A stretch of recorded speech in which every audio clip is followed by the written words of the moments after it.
Welcome to Our Highest Work, a podcast where we are discussing topics about spiritually based business and life success. My name is George Cow, and in today's episode, the topic is about money, but not money as you would hear it in most business podcasts, where it's just about making as much money as you possibly can. But we're going to be talking about money, freedom from and through money, through and from money, perhaps, and fulfillment. Money, freedom, and fulfillment. So the way that most of the time you'll hear money discussed in business podcasts is ways to make money. And the assumption is if you want to achieve freedom with money, you need to make as much as you humanly can. And then when you have so much you don't know what to do with, you'll have freedom because you don't have to worry about money again. And there's this idea of make money as quickly and as much as you can so that you can live the rest of your life without having to think about money. Now, as you can imagine, I have a different perspective on this. I grew up with a dad who worked very hard. He was quite successful in business, actually.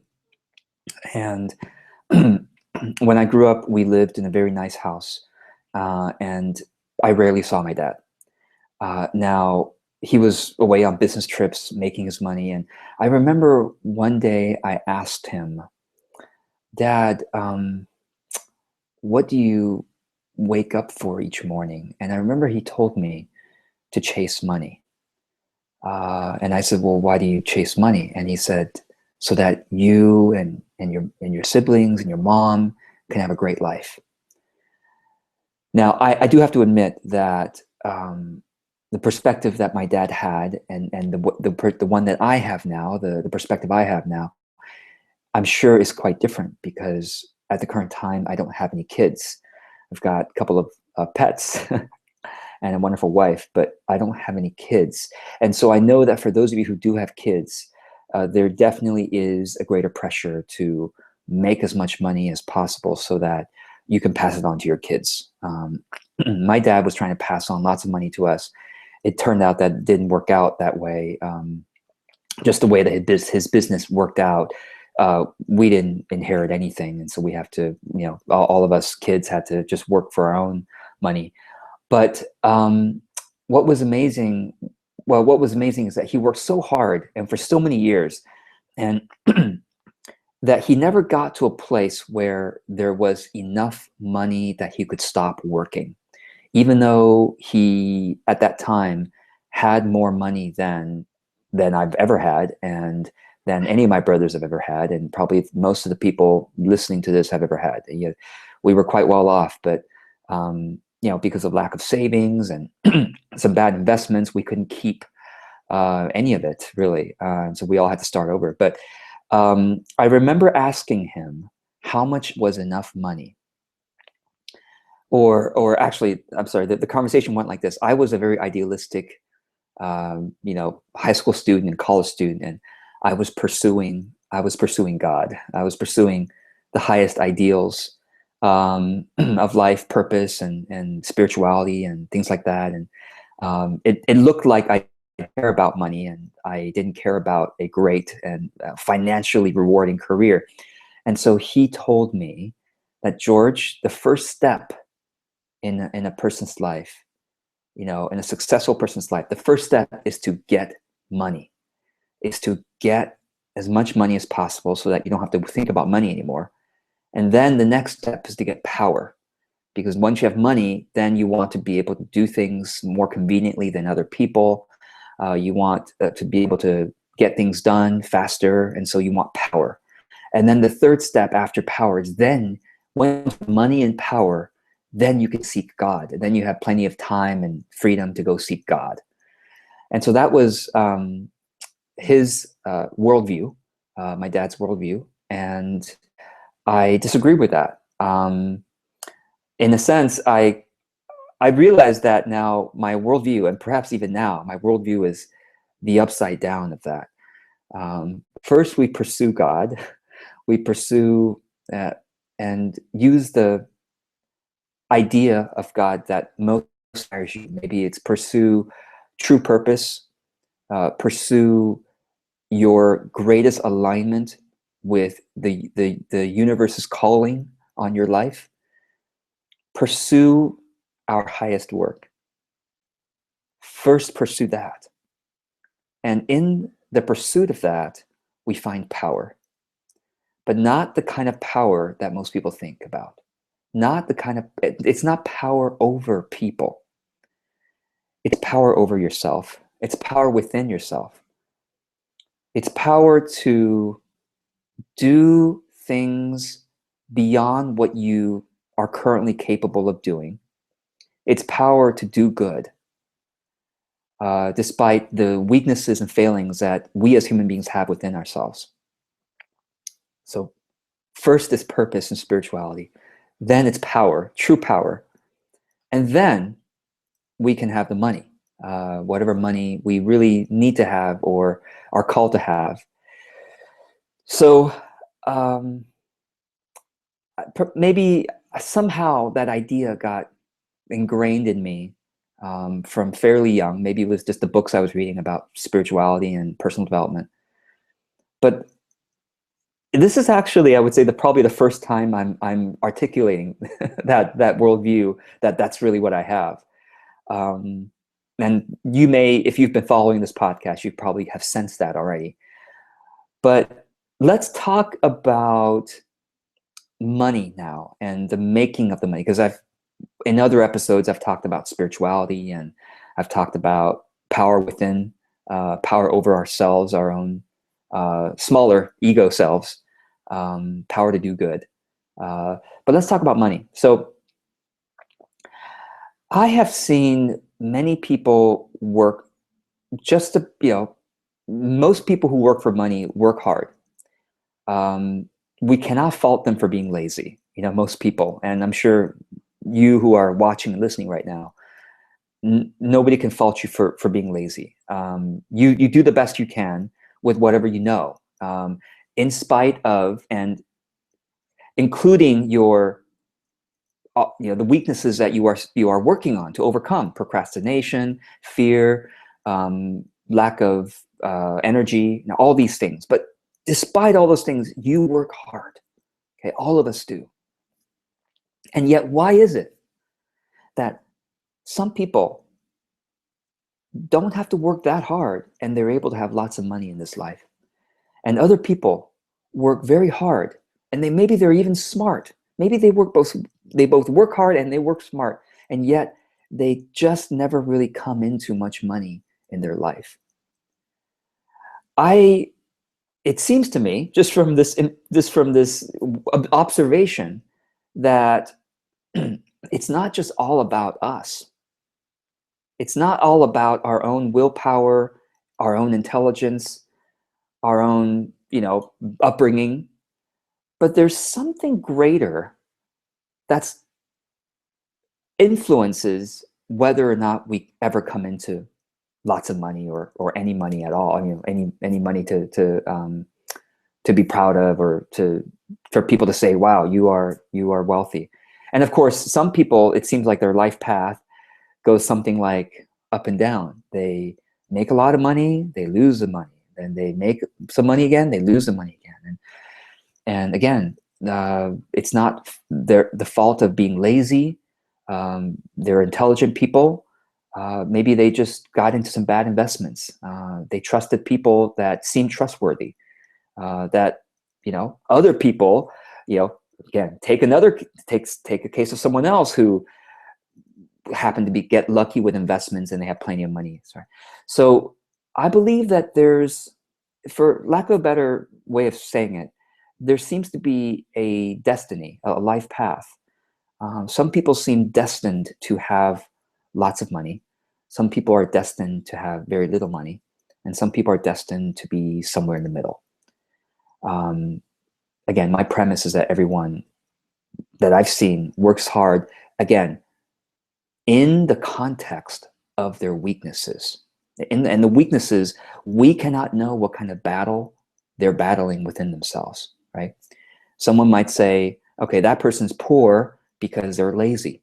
or they're dumb, they're stupid. I've never met a poor person who's truly lazy or stupid or something. They work hard, and they're as smart as their context has allowed them to be. Maybe they didn't have great education, they didn't have great upbringing, they don't have a circle around them that is able to feed them the good information. So whatever context they're in, they're doing their best. And yet, right? That's that, and therefore they don't have much money, and of course, even some people who grew up in rich circumstances, they when they become adults, they work hard, but still they don't have much money. So my suggestion here is, whether you have lots of money or no money, it is not really your responsibility. It is not to your blame whether you have money or not. Your responsibility, of course, is to be diligent in the context of your life, with your weaknesses, your foibles, your upbringing, everything. To be diligent in the context of your life, to find your purpose and to do your purpose. But it is not your responsibility. Whether you have money or not is not to your blame or to your praise. So that's a perspective that I invite you to try on.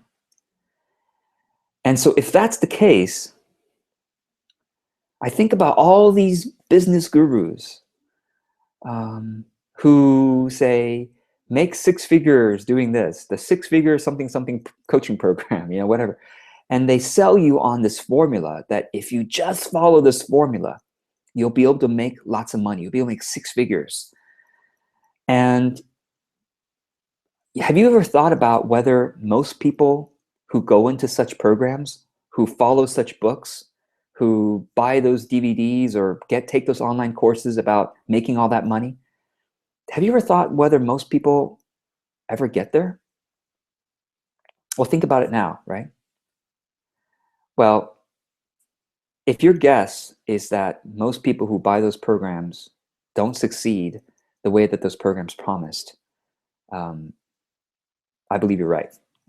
Based on my own research, I've partnered with a lot of those types of people. I myself, several years ago, was one of those people selling people on getting rich through, using marketing, online marketing, all that stuff. I've sold that kind of stuff. And most of the people who bought my stuff didn't become fabulously wealthy. And same thing with all of my partners. Again, people some of whom pretty sure you've heard of.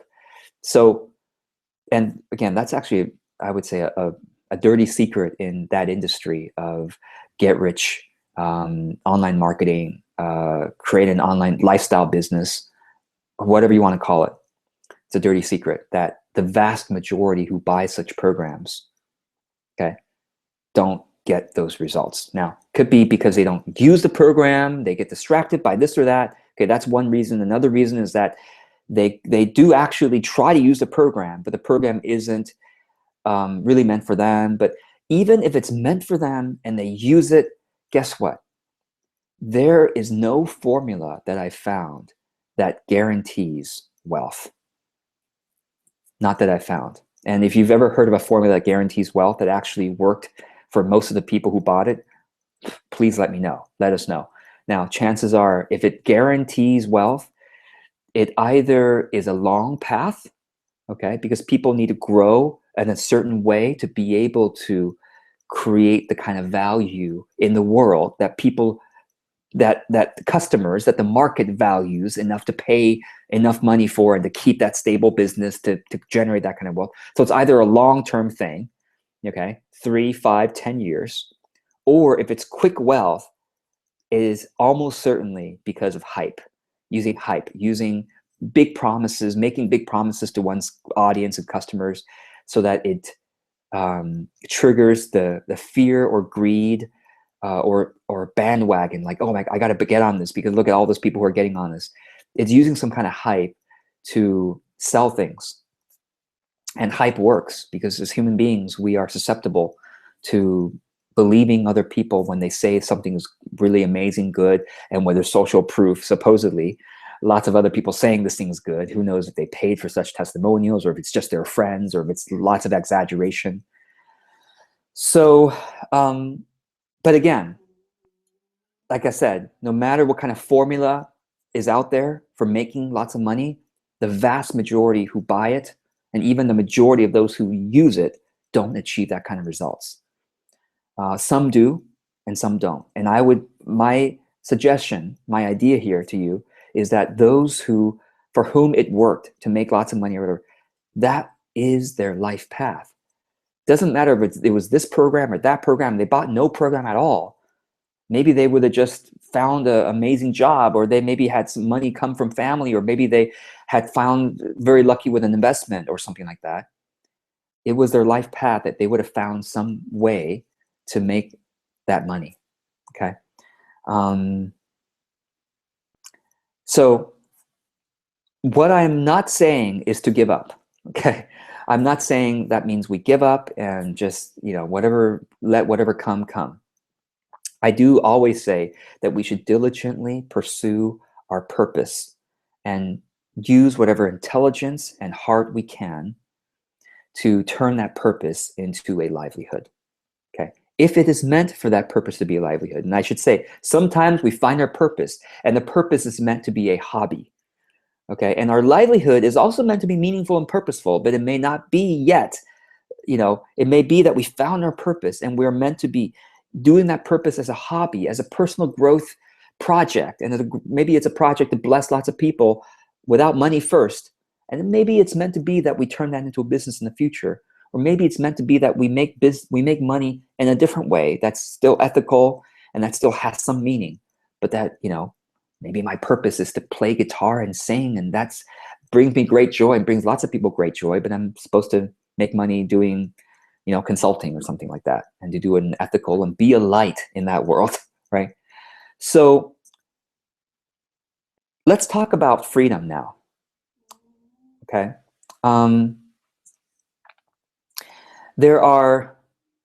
I would suggest to you that there are two ways to be free when it comes to money. One way, and it's a bit of a radical way, is to get out of the system altogether. Okay, you can, and it's not that far removed. You could find an eco village. You could go online and find a community, a communal eco village type thing. Intentional community is sometimes what people call it, where people work and they farm and they do all the chores. They sustain a community with very little need for money from the outside. Everybody has a task.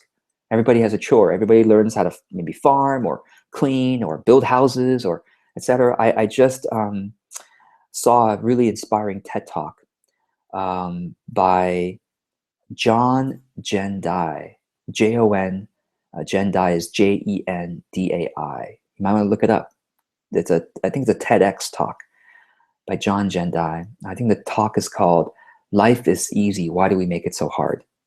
And this guy has a community in Thailand called Pun Pun Village, Pun Village. You might just want to Google that.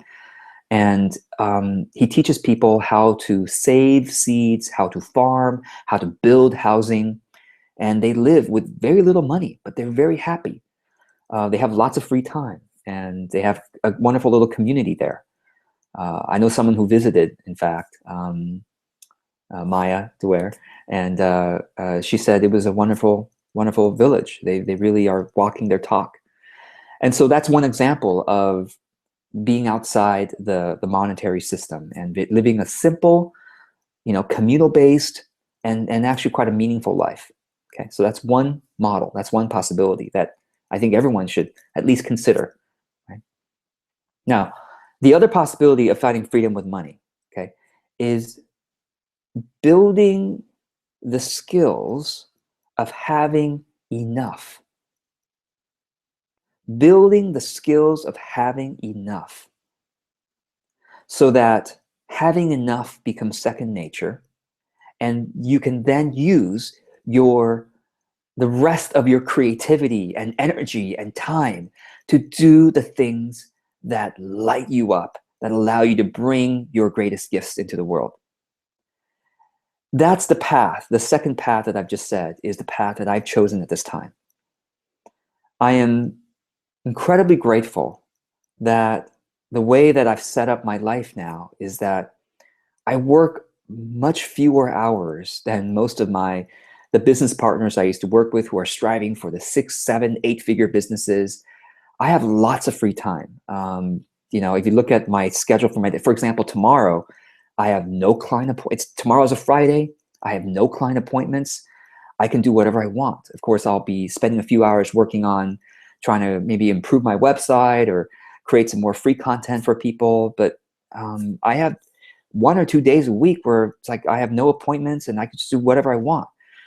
And on any given day when I have client appointments, it's maybe 3 hours of client appointments and that's it. And then the rest of the day, I have free time to work on whatever I want to work on. And I stop work at 6:30 p.m. each day. From Monday through Friday, I stop work religiously at 6:30 p.m. and I have the rest of the evening off. I have my weekends completely free. I wake up, I get, 7.5, actually I get 8.5 hours of sleep a day if you consider my afternoon naps. And so I have a lot of free time. I have a very, I have just a schedule that I really enjoy. So this then gives me that I set up a foundation of enoughness. If you had talked with me 5 years ago, right, and you would have said, George, if you had free time on a Friday, Saturday, Sunday, what would you be doing? I would say, I would be creating more business opportunities to make even more money, right? That used to be my perspective. But now I value enoughness more than more and more and more and more money. Because I've learned over time that there's never, for people who are trying to make more and more money all the time, they never seem to get there. They never seem to get to a more than that, therefore they can stop. Very rarely.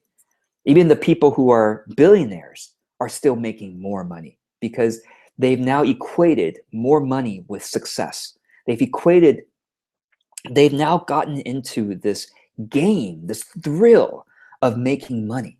It's become a game, it's become a thrill, so that it's kind of like playing a video game.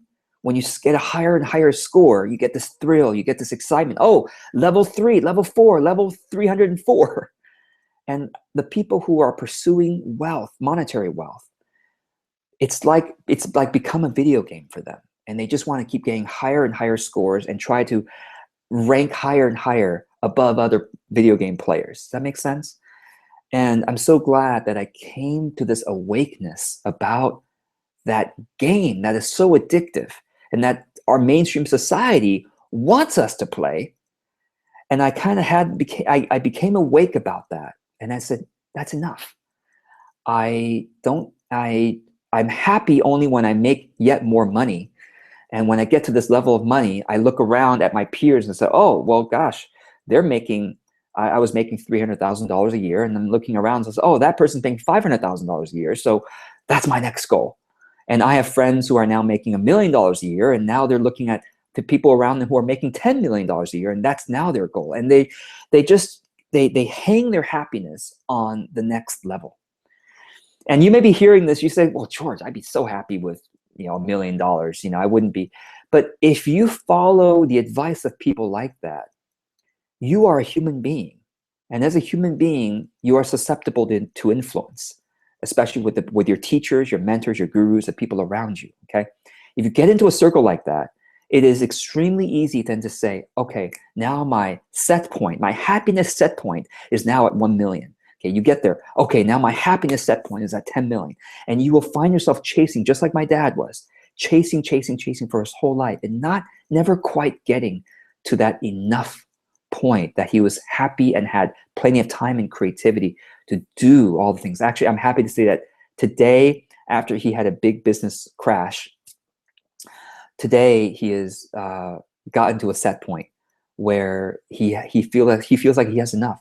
He has enough business. He's working. He's happy working, but he doesn't work that many hours. So I feel like I'm so happy my dad got to a point where he feels he has enough. And then that's the point that I'm now, that I wish to bestow upon you, those of you who don't want to go off and live in an eco-village, but you do want to, for whatever reason, be in the current system and make enough money, okay? And so you may recall that I've done episodes in this podcast called Conscious Money Flow. And so I recommend that you look at this podcast, look at the episodes in this podcast, www.ourhighestwork.com. You go there, you click on episodes, and you can scroll through and find the episodes called Conscious Money Flow. There are 3 episodes where I talk about how to build those skills of making enough. So I'm not going to belabor the point, but I'll just point you towards those episodes. But my point today is a bigger overview about freedom and fulfillment and money. And the muscles to build are basically measuring, managing money, saving enough, securing the future. Okay. And when I say saving enough, I don't mean, okay, wait until you make $10 million, then you have enough.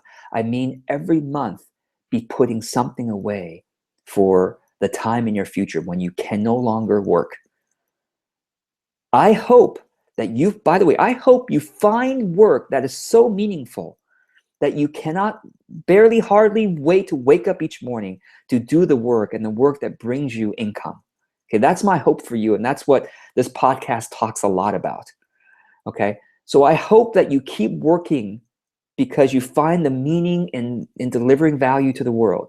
I hope you keep working until the day where you literally physically cannot work anymore. But when you physically cannot work anymore, I hope you have enough money then to live off of until the time that you graduate from this life, right? And you go on to the next level of consciousness.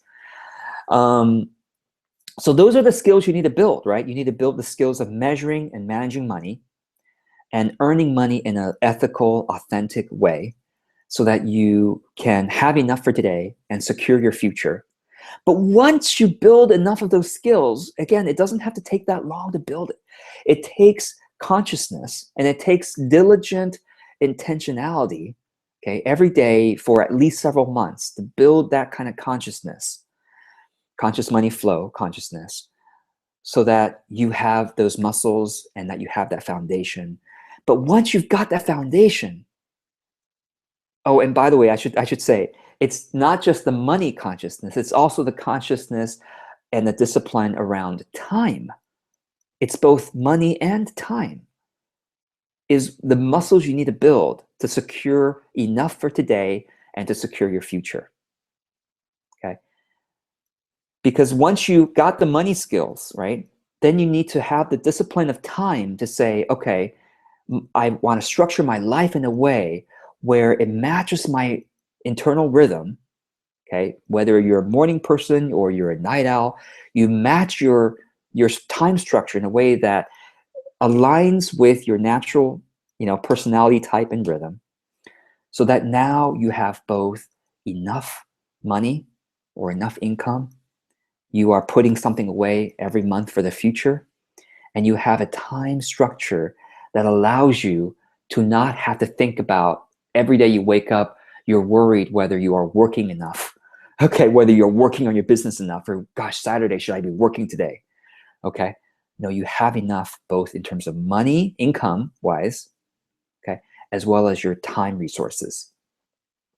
And once you have those structures down, okay, and by the way, I welcome you to ask me questions. Post in Our Highest Work. We have a Facebook group that's free to participate in. And any questions you have about, first go into the Conscious Money Flow episodes and see if you have any questions about that. Go into the episodes where I talk about, flow and focus and joyful productivity. Do those episodes and let me know if you have it. Even before you do them, it's okay. You're welcome to post questions in our free Facebook group because other people may have answers for you. And get those muscles developed. Get those structures created in your life so that you no longer have to think and worry about money or about time. And once you create those structures, and it's going to take tweaking, it's going to take customization. Even now, even though I feel like I've built my muscles to a very good degree, it's kind of like when you build your muscles, when you work out, you see the people who are fit, right? They don't just say, great, I've done all my workouts. I've done enough workouts. I don't have to work out anymore for the rest of my life. Okay. Those of us who are fit still work out and maintain our fitness. We don't have to go crazy and go on, major diets and go on major boot camps. We just stay fit. We just have enough exercise. And so same thing. I still look at my time structures, maybe once a month. I still look at, of course, my money once a month to make sure that, things are enough and on the right track. And it takes tweaking and customizing. I think I'll be probably tweaking and customizing for the rest of my life, because as I go through life, my needs are changing, and for whatever reason, needs change because of family or whatever, business, family. You might have a new hobby, and so that requires more resources, time or money wise. So you'll be customizing for the rest of your life, but at first you need to build those muscles so that you get to the point where you just customize every now and then. And once you get there, you have what I consider true money freedom, right? True money freedom. Again, it's not that you have $10 million and you can retire. Okay, that's a mirage. That's what you are sold by so many marketing gurus and business gurus, that you just got to get to so much money you can retire, the 4-hour work week or whatever, right? That is a mirage that so many people have pursued and died in the desert of their pursuit. Okay, I don't want you to do that. I want you to have enough now so that the whole journey along the way is joyful and purposeful. Okay, so let me share with you a couple more things about freedom and fulfillment. When it comes to making money, I believe that we create energetic ties whenever we take money from people. Okay, and also when we give money to people, we create an energetic tie. Now, whether you believe that there's a literal subtle energy, that there's a cord, an energetic cord that's connected, or whether you simply believe that there's a psychological reciprocity that happens, I believe there's an energetic tie. So when you take money from someone, there's an energetic tie, an energetic debt that needs to be reciprocated. Because guess what? Money is actually life energy. Where does money come from? Money comes from other people. Okay, you don't just suddenly, the way you don't make money isn't to, as much as some people might think of from The Secret, you don't just sit in your room and just visualize a red Porsche, right? Visualize a big house, and somehow you just expect you go to your mailbox one day and find checks in the mail. It doesn't quite work like that. Money comes from other people, right? So we need to do work that other people believe is valuable enough to pay us for, and they pay us for it, whether it's we create a product or service, or whether we go to a job, okay? But whenever we're taking money from other people, we have an energetic tie that needs to be reciprocated, okay? So therefore, the fewer the money you take from someone, the less of an energetic, the lighter the burden is, right? The lighter of a tie. And so it worries me sometimes when people create these coaching programs where they're taking 10,000, 25,000 from people. I don't think they realize that they're creating this enormous energetic burden that they have to reciprocate. And whether or not they're able to reciprocate it, depends on their skills. But whether they reciprocate it in this life or a future life, they're going to have to reciprocate it, okay? And so this is why I have priced my services to be much more affordable compared to my peers, who some of them charge $1,000 or $2,000 for 1 hour of coaching and consulting. $1,000, $2,000 an hour. And I'm like, well, they're a peer.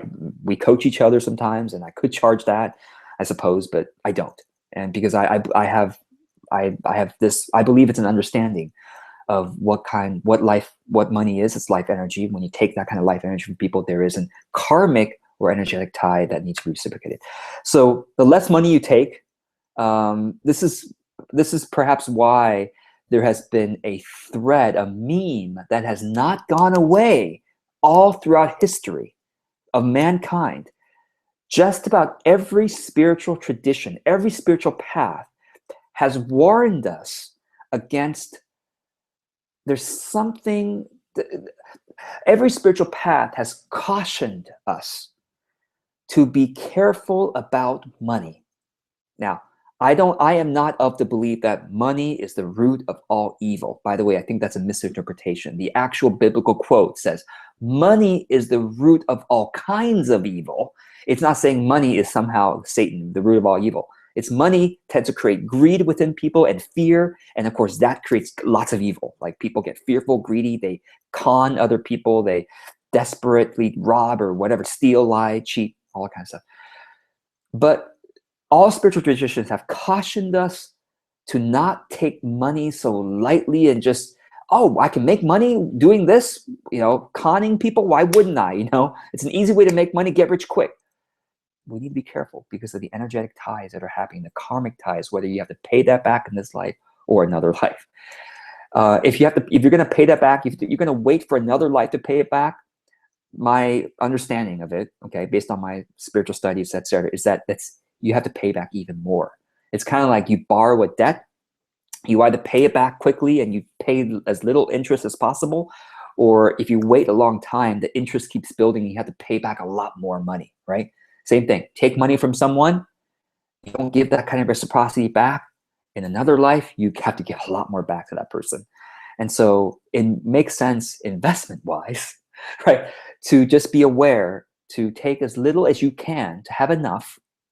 And also, the second point is to create as few energetic ties as you can. You might as well. I mean, you either, in my case, and maybe in your case as well, if you have a service where you are charging, dozens or hundreds of dollars an hour, then in my own policies, I do my one-on-one service with as few people as I can.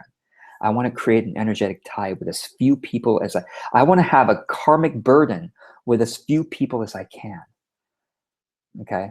And the people who I create this energetic tie with is a client. And so I want to give as much as I can so that I feel really good. If you heard that phrase, an honest pay for an honest day's work, where did that come from? Again, that's the sort of a more secular way of saying we reciprocate our life energy with the kind of life energy we take from other people in the form of money. Okay, so that's an important point I wanted to share.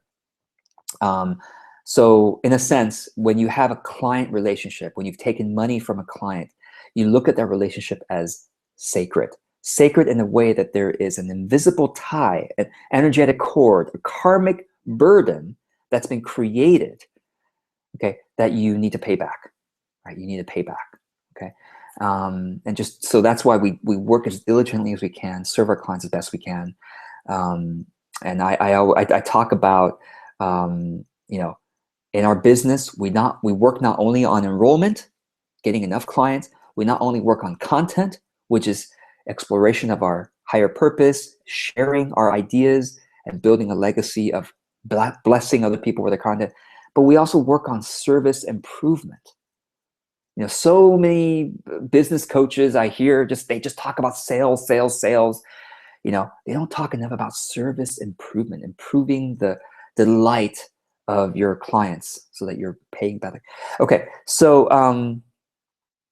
the basic point about this energetic tie is the less monetary exchange is happening, the more freedom you have, right? So that's why I don't believe in continuing to make money until you become a trillionaire.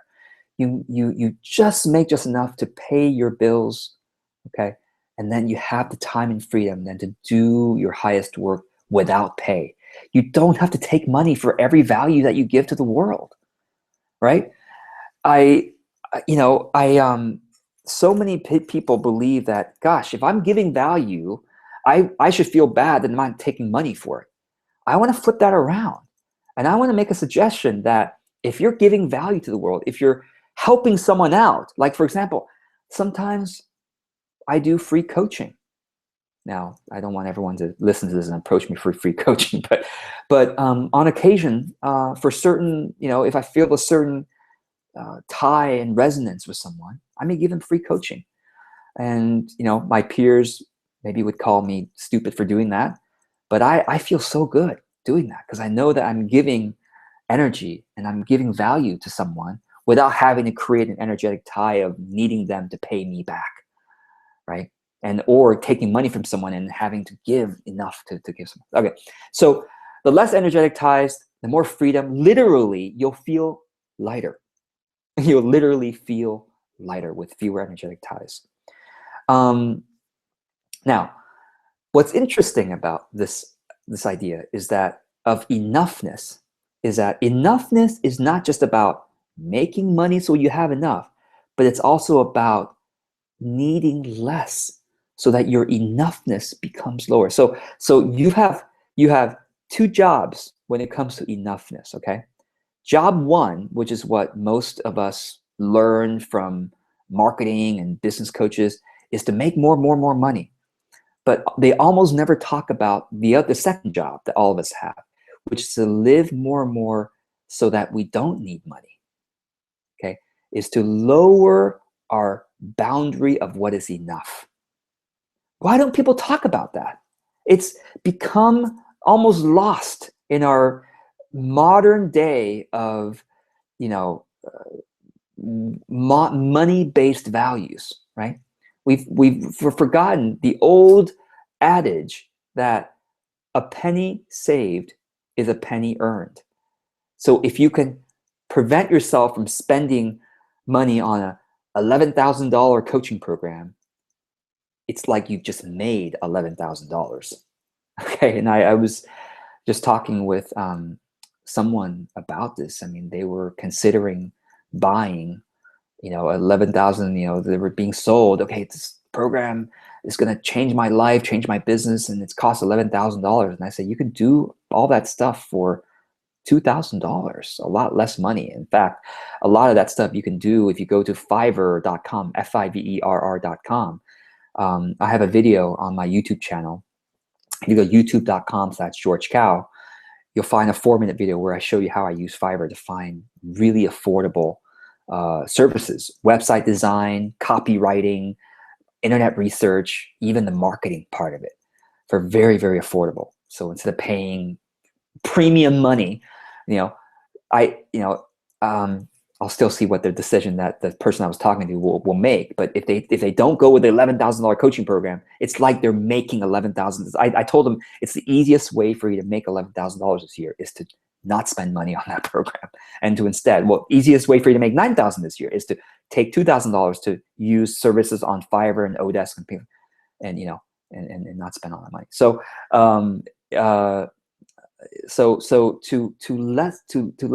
to lessen your needs for money. One of my heroes, Mahatma Gandhi. Actually, those of you who are watching the video can see his picture here on my is that left or right? On my left, anyway. He said, "Live simply, so that others may simply live." Live. Actually, I'm not sure if that quote's attributed to him. I do know that the quote that's attributed to him says, "The world has enough for everyone's needs, but not for everyone's greed." The world has enough for everyone's need, but not for everyone's greed.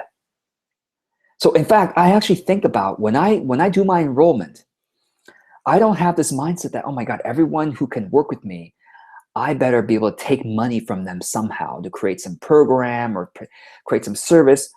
If I have, and right now I have a full client roster, I don't need to enroll any more clients for at least the next 8 months. I don't need any more clients because guess what? I have enough, right?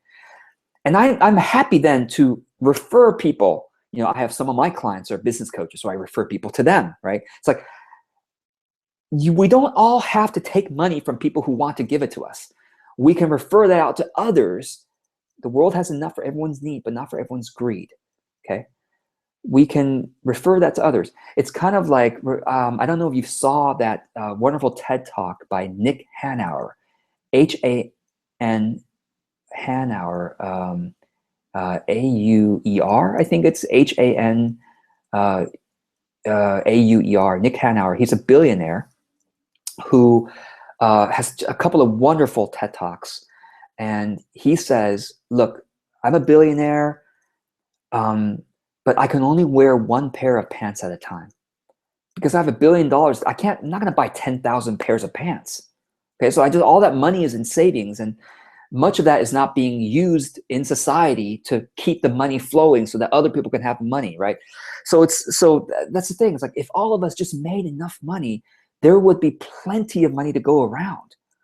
There'd be plenty of money to go around. We just refer business to other people rather than keep it all to ourselves. And I know a lot of us who are watching this just, well, wish I had enough business. Well, guess what? If the people who had plenty of business didn't try to hoard the business and try to create more services and products to sell more stuff to them, if they referred it to you, you would have enough business too.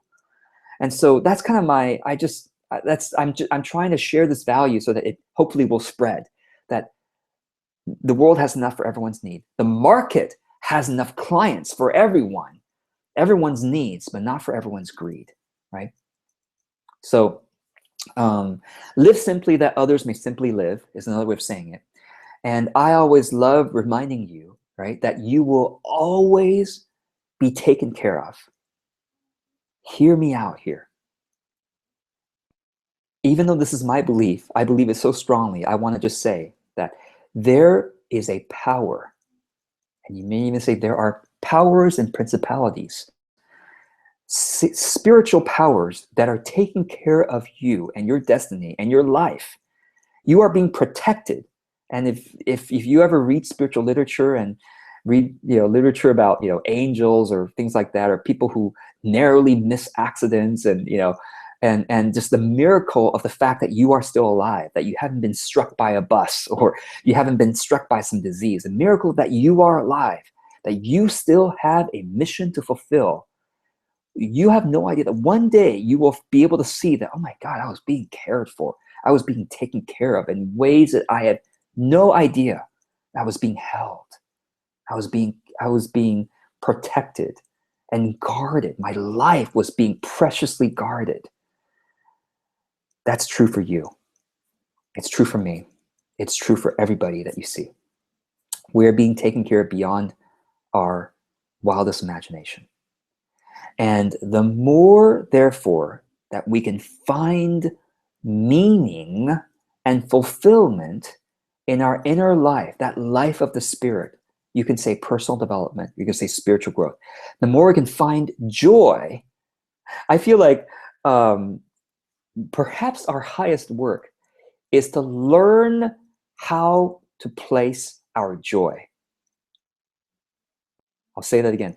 Perhaps our highest work on earth is to learn how to place our joy. Are we placing our joy in the material things, like, oh, I'm happy whenever I have ice cream, which I am, or I'm happy whenever I watch a movie, or I'm happy whenever I go out and have a drink. I'm happy whenever I buy another pair of shoes, okay? The material things. Are we placing our joy in the material things, which is very expensive? It raises your enoughness so that you have to keep making more and more money to feel satisfied at that level before you have to make even more money. Okay, then are you placing your joy even in the game of making money, which a lot of people are, which I wish they could see that there's even more, okay? The more ways to place their joy. Or are you placing your joy in community, okay? That's a better place to place your joy, in relationships with other people, in being with friends, in having joy of playing games with your family, talking with your friends. Great place to find your joy, okay? But we can't always have friends around. We can't always play games with our family, right? So there is an even deeper place to place your joy that will never leave you. Your inner life will never, it's always with you, because your inner life is your consciousness. And if you learn how to place your joy in the development of your consciousness, if you find joy whenever you're able to come back to your breath and remember that you are taken care of, remember the miracle that is your life right now, okay? And it takes imagination. It takes, it takes imagination. It takes creativity to keep remembering your gratitude in different ways. But if you place your joy in the inner life and your personal development, you'll never lack for joy in any moment of your life, right? And that allows you then to bring your enoughness point down, down, down, so you need even less and less and less money, because you'll find that, oh, maybe I didn't need to subscribe to Netflix after all. Yeah, I'm subscribed to Netflix. You know, my wife and I are kind of addicted to it. Okay, so again, we have yet to do our work of placing our joy away from that, right? But see what I mean? That's our work. That's the work that needs to keep happening. Is to, another way of putting it is to observe what our material addictions are, and to learn to wean ourselves off of that and place more of our joy and our time and energy into our inner life, which is always with us. Which is always with us. Okay. I'll say one more thing about money and freedom and fulfillment, which is, while you are working on placing your joy more and more in the inner life, okay, you can still work on your external skills of needing less and less. And the ways you could do that is improving your skills of self-reliance. So instead of, one example, instead of eating out all the time, you learn to enjoy cooking. Again, placing your joy in your inner life, right? One way of saying that is placing your joy in learning, in the skills. Oh, sorry, you can hear that. My cat and dog are having a little bit of a encounter there. All is well now. It's funny. They right now I'm in my office. It's afternoon right now, and there's lots of sun in the office. And my cats and dogs are all usually kind of enemies. Well, they tolerate each other, but they don't really hang out that much. But the only time they really hang out is in the afternoon together in the sun. And so I like to say that they're enemies. The only thing that bring them together, the only thing that can bring them together, is the light, the light of the sun. Anyway, so I was saying, okay, if you learn how to improve your skills of self-reliance, things like cooking, things like mending the items, maybe it's repairing things. My wife, I'm so proud of her, just repaired our microwave. This is crazy, right? So hear me out here. Our microwave broke, and my first thought was, well, let's go get a new microwave, or let's hire it out to have someone come and fix it. Okay. Actually, I was thinking of having someone fix it. I was having a hard time finding someone who could fix our type of microwave, so I was going to buy another one. And my wife said, no, let me see if I can fix it. And so she watched YouTube videos. She Googled the microwave model, and especially went to YouTube and Googled fixing this microwave model. And she saw that on the YouTube video, step by step. So actually, whatever you need to fix in your house, okay, try going to YouTube first and Googling, or you do a YouTube search for fix that, whatever item it is. Maybe even include the model number. If the model number doesn't come up with any search, just fix that item, maybe just the brand. And she did it. She fixed our microwave. I was so impressed. And I'm like, and she said she made her so proud. She has improved her skills of self-reliance, and therefore our enoughness has just gone down so that we need less. The second point is conversations and community. The more, chances are you could probably use more community in your life, more conversations in your life with people you enjoy.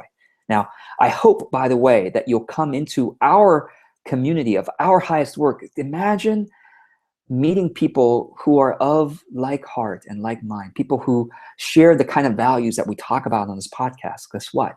There is one. It's called Our Highest Work. At the time of this recording, there are just about 500 people in our free Facebook group. So come in over www.ourhighestwork.com, click on community, join our Facebook group, and here's what I invite you to do.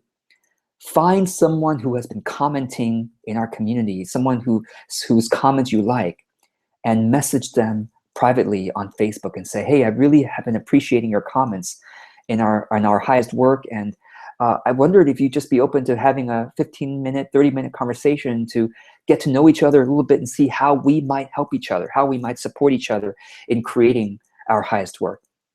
I invite you to do that. And so if someone reaches out to you like that, say yes, and find a time to go on Skype and have a free 15-minute, 30-minute conversation and see how you can help each other. Half the time, they talk about who they are about and what they're doing and what they might need help with. Half the time, you talk. If you want to have an ongoing conversation with someone, here's my suggested format for that. And you can, again, find someone in our community to do this. You might want to meet with someone in our community. Just reach out and meet with people for once a week for 3 weeks. Just try that first. Once a week for three weeks, 15 minutes each time. Okay, so 15 minutes each time. Half the time is for them, half the time is for you. And what you talk about in each of those 7.5 minutes is a celebration, okay, celebration, learning, and commitment. So a celebration is you first share something you want to celebrate since the last time you talked. So one thing from your business you want to celebrate, one thing from your life that you're grateful for, okay? So that's that. The second piece is learning. Is there something you've learned about doing your highest work since the last time you talked to that person? Maybe it's a new tool you learned for marketing. Maybe it's a new personal development insight that you had about your own life or your own optimal workflow or something like that, some insight, some learning, okay? Some breakthrough you had perhaps, okay? That's second piece. The third P is commitment. Commitment meaning, or intention setting. Say, okay, by the next time you and I talk again, my intention is fill in the blank. Maybe your intention is to get some project done that you've been procrastinating on. Or maybe your intention is to be a certain way. Maybe your intention is to bring a little bit more spirit of playful experimentation into your projects that you've been procrastinating on. Something, right? So this is 1, 2, 3, very simple. And then it's time. Maybe they go first and then you go. But you just this 3 models. Does that make sense? If you just imagine having 3 or 4 of these kinds of partnerships with people in our community, and you do this once a week with 3 or 4 people, every other day you have a conversation like this. Imagine the kind of accountability you'll experience, the kind of joy you'll have because you have these kindred spirits you're mutually supporting each other. Isn't that amazing? Okay. A third piece I want to share about lowering the enoughness amount is learning or going back to art or writing, some kind of hobby that you enjoy. So maybe it's learning guitar. Maybe it's learning how to draw or paint. Maybe it's writing some fiction. I always thought about, wouldn't it be cool to write a novel? Well, you can. Just starting today, call yourself, I'm a fiction writer, and just start writing for 15 minutes a day. Why not? Just imagine, maybe there's a movie you like, or there's a TV series you really enjoyed. Maybe there's a series of books you really liked and you want to further those characters and what happens next to those characters. That's called fan fiction. It's very popular nowadays. Well, you too can write fan fiction. So find a way, some kind of hobby, some kind of art writing to enjoy, right? And the final way of lowering your enoughness is contemplation. Contemplation is things like meditation and prayer and journaling or mindful walking. Those are all ways of contemplation. And each of these you can go on Google and search for articles about these things. And there's lots of articles to help you on these things. But if you learn those skills, your inner life will be so rich. And you'll be able to place your joy more and more in your inner life, in your consciousness that is always with you. And therefore your enoughness becomes easier and easier to reach. And you'll have more fulfillment and more true freedom with money and from money. So with that, I'm going to end the episode with a reminder that you are loved deeply beyond what you can imagine. You are loved today and always. So until the next episode, keep your heart open. Keep diligently doing your highest work. Be well.